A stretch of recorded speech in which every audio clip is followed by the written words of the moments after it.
ഓം അമൃതേശ്വരിയേ നമഃ. ഭഗവത്ഗീതയിലെ 2-ാം അധ്യായത്തിലെ 27-ാമത്തെ ശ്ലോകം നമുക്ക് ചിന്തിക്കാം. ജാതസ്യ ഹി ധ്രുവോ മൃത്യുഃ ധ്രുവം ജന്മ മൃതസ്യ ച തസ്മാത് അപരിഹാര്യേതേ ന ത്വം ശോചിതുമർഹസി. ഭഗവാൻ പറയുന്നു, ഹേ അർജുന, ജനിച്ചവന് മരണം നിശ്ചിതമാണ്, അതുപോലെ മരിച്ചവന് ജനനം നിശ്ചയം തന്നെ. അതുകൊണ്ട് പരിഹരിക്കാൻ കഴിയാത്ത ഈ കാര്യത്തിനായി ദുഃഖിക്കുന്നത് നിനക്ക് ചേർന്നതല്ല. കാലം എത്ര പുരോഗമിച്ചാലും ഒരാൾക്ക് മരണമില്ലാതാക്കാൻ പറ്റില്ല. നമ്മൾ ചെയ്യുന്ന കർമ്മഫലം അനുസരിച്ച് ജനനവും മരണവും സംഭവിച്ചു കൊണ്ടിരിക്കും. കാലചക്രം കറങ്ങിക്കൊണ്ടിരിക്കും. മരണത്തെക്കുറിച്ച് ദുഃഖിക്കേണ്ട കാര്യമില്ല. എന്നാലും അജ്ഞാനികൾ മരണത്തെ ഭയപ്പെടുന്നു. ഇവിടെ ആർക്കും ഒന്നും നഷ്ടപ്പെടുന്നില്ല. പകലുണ്ടായാൽ രാത്രി ഉണ്ടാകുന്നത് പോലെ ജനനമുണ്ടായാൽ മരണമുണ്ടാകും. ശരിയായ ഭഗവത്ഗീത പഠിച്ച ഏതൊരാൾക്കും ദുഃഖത്തിൽ നിന്ന് മോചിതനാകാം. എനിക്കുണ്ടായ ഒരു അനുഭവം പറയാം.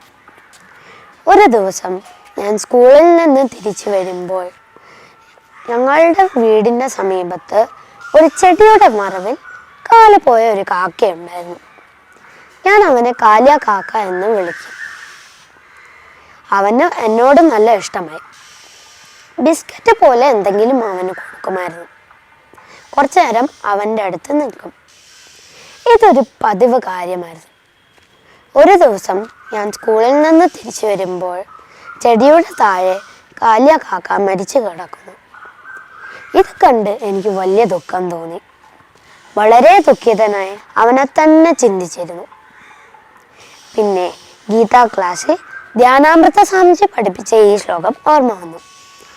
ജാതസ്യ ഹി ധ്രുവോ മൃത്യുഃ ധ്രുവം ജന്മ മൃതസ്യ ച തസ്മാത് അപരിഹാര്യേതേ ന ത്വം ശോചിതുമർഹസി. കാക്കയുടെ ആത്മാവ് എവിടെയും പോയിട്ടില്ല. കാക്കയുടെ ശരീരം മാത്രമേ നശിച്ചിട്ടുള്ളൂ. ആത്മാവിന് നാശമില്ല. ഞാൻ അവന് വേണ്ടി പ്രാർത്ഥിക്കുന്നു. എല്ലാ ജീവജാലങ്ങളുടെയും കർമ്മഫലം അനുസരിച്ച് പുനർജനിച്ചുകൊണ്ടേയിരിക്കും എന്ന് ചിന്തിച്ചപ്പോൾ എൻ്റെ വിഷമം മാറി.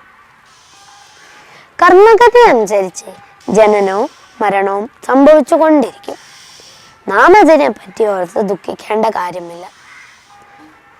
നമ്മുടെ നിത്യജീവിതത്തിലെ ചെറുതും വലുതുമായ എല്ലാ പ്രശ്നങ്ങൾക്കും ഉത്തരം കണ്ടെത്താൻ ഭഗവത്ഗീത സഹായിക്കും. ഗീത ജീവിതത്തിൻ്റെ പ്രകാശമാണ്. ഓം അമൃതേശ്വരിയേ നമഃ.